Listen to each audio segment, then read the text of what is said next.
Merci Monsieur le Président, Madame la Ministre, Monsieur le rapporteur, Mesdames et Messieurs les députés, mes chers collègues, nous y voilà.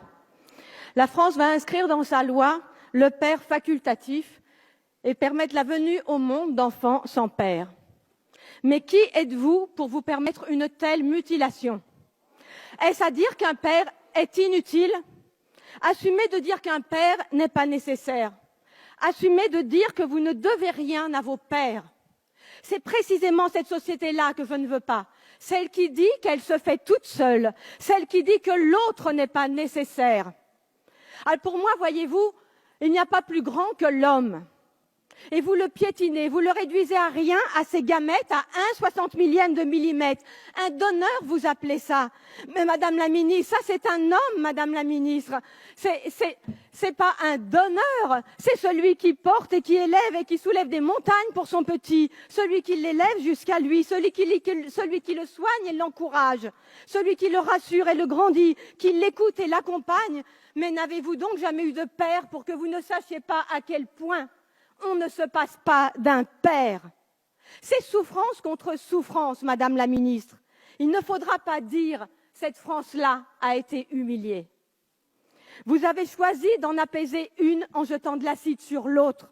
C'est souffrance contre souffrance, je vous l'assure. Bien sûr, une mère peut faire ça. Évidemment qu'une mère peut tout faire. Et alors? Faut-il donc séparer et supprimer les pères? C'est ce que vous faites, Madame la Ministre. C'est ce que vous faites, Mesdames et Messieurs les députés. Et j'espère que vous aurez conscience de la société d'élimination que vous créez. J'idéalise les pères, me dit-on. Mais n'idéalisez-vous pas les mères? 30% des maltraitances sont dues aux mères. Nous devons légiférer pour un corps social. À force de Nous devons légiférer pour un corps social. Et à force de légiférer pour des catégories, des groupes et des sous-groupes, chacun tire de son côté, c'est la loi du plus fort. Vous créez les communautarismes contre lesquels vous prétendez lutter. L'enfant est le témoin privilégié de la force de l'homme. Et lorsque l'homme devient père, cette force se transforme au service au plus petit. Lui seul peut apprendre ça à l'enfant et conjure ainsi la loi du plus fort.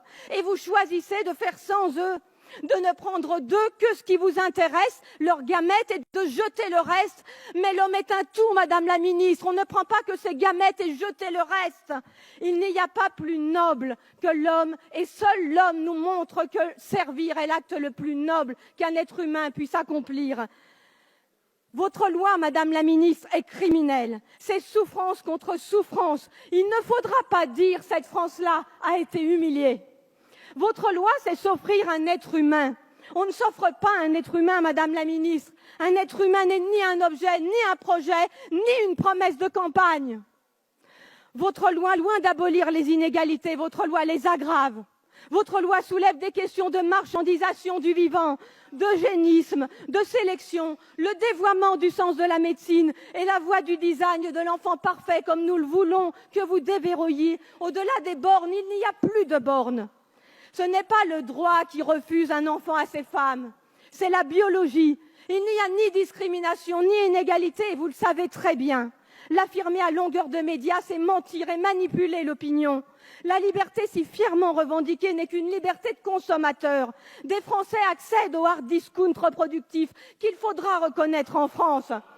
Si la PMA, la congélation ovocitaire, le DPI, la recherche sur embryons, si tout cela existe, c'est aussi parce qu'elle enrichit médecins, généticiens, biologistes, patrons de start-up, juristes, avocats, banquiers en sperme et en ovules. Et vous faites semblant de ne pas le voir. Aider l'autre, voyez-vous, et vous le savez, c'est l'aider à accompagner ses limites.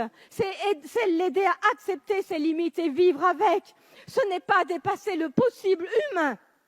On ne peut décemment pas destituer la figure paternelle au motif que des nouvelles familles apparaissent. Produire des enfants sans père est une atteinte aux droits de l'enfant. Donner à des enfants des parents toujours plus vieux n'est pas un progrès social. Donner une mère seule pour famille n'est pas un progrès social. C'est antinomique avec votre plan pauvreté, antinomique avec vos politiques d'aide à la famille. Et vous le savez très bien, comme vous savez que ce qui est vrai aujourd'hui n'est pas vrai demain, comme l'amour ou l'intention. Vous savez tout cela, mais vous cédez à la société gouvernée par ses seuls désirs. Vous cédez à la société gouvernée par zéro frustration.